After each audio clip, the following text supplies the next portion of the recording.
மோடி அவர்களை பிரதமராக்கணும்னு எல்லாம் கூட்டணி வச்சு போட்டியிடுறோம். அந்த பழனிசாமி எதுக்காக போட்டியிடுறாரு? யாரு வேட்பாளர்? ஆட்சி அதிகாரம் இருந்தப்ப மக்கள் வரி பணத்தை எல்லாம் தூண்டியவர்கள் ஓடி ஒழிஞ்சிட்டாங்க. பாவம் யாராவது ஒழிஞ்சிருந்தானே.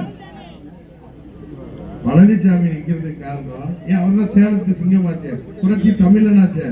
ஏன் சேலத்துல போட்டியிட வேண்டியதுதானே? தமிழ்நாடு கொலை வழக்குல பழனிசாமி மீது தமிழ்நாடு முழுவதும் மக்களுக்கு சந்தேகம் இருக்கு.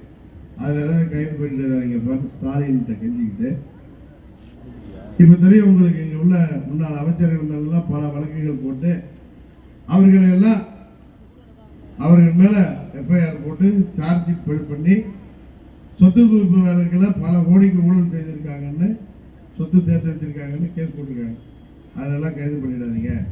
இதுல கேஸ் போட்டா பழனிசாமி வெளியிலே வர முடியாது. என்ன நினைக்கிறீங்க? அவ்வளவு பெரிய அளவுக்கு ஊழல் சாம்ராஜ்யம் நடத்தினாரு.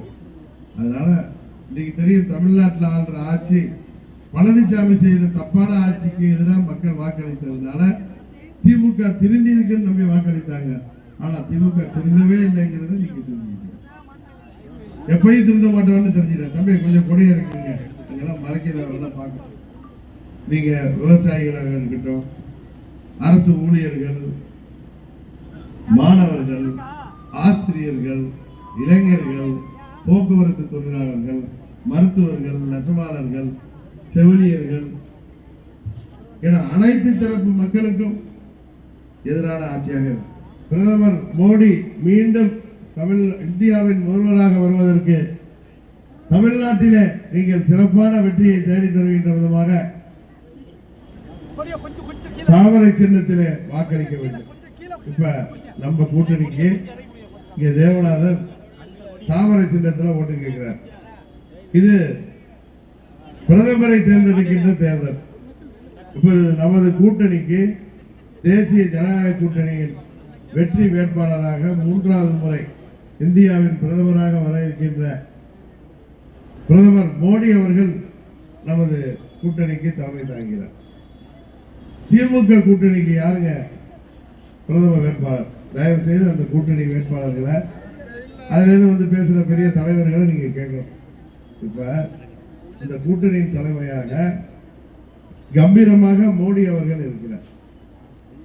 இந்தி கூட்டணிக்கு திமுக அமைத்திருக்கிற அந்த கூட்டணிக்கு யாரை பிரதமராக்க போகிறார்கள்? அதே என்ன முடிவு? ஒரு கூட்டணி தெரியும். நம்ம அண்ணன் நேற்று கூட கவனிச்சாங்களா, பழனிசாமி பச்சை துரோகி பழனிசாமி அவர் பேர் வச்சிருக்காங்களா புதுக்கோட்டையில. அவர் எதுக்கு இங்க இருக்கிறாரு? இங்க யாருங்க வேட்பாளர்? ஒரு சிலர் பிடியில இருந்து இங்க என்ன நிறைவேறி இருக்குங்கிறதே தெரியல. ஒரு 10 வருஷம் தாங்க நான் பெரிய குளத்துல இருந்தேன். பெரிய குளம் அங்கே மருத்துவக் கல்லூரி கொண்டு வருவதற்கு அம்மாவின் மூலம் செய்து கொடுத்தோம்.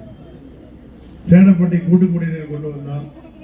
இது போல பல அந்த அடுக்கம் சாலை, கொடைக்கானலையும் பெரிய குளத்தில் இருக்கிற சாலை, இது போல பல திட்டங்களை அங்க பல கல்லூரிகளை கொண்டு வந்தோம். அதுபோல இங்க 40-50 வருடம் இந்த சிவகங்கை தொகுதியை கையில வைத்திருப்பவர்கள் என்ன செய்தார்கள் என்று பெரியவர்களும் தாய்மார்களும் எண்ணி பார்க்க வேண்டும். இந்த முறை ஒரு மாற்றத்தை கொடுக்கின்ற விதமாக மீண்டும் பிரதமராக வர இருக்கின்ற ஐயா மோடி அவர்களை 3வது முறை வெற்றி பெற செய்கின்ற விதமாக நீங்கள் இங்கே தாமரை சின்னத்திலே வாக்களித்து அவரை வெற்றி பெற செய்ய வேண்டும்.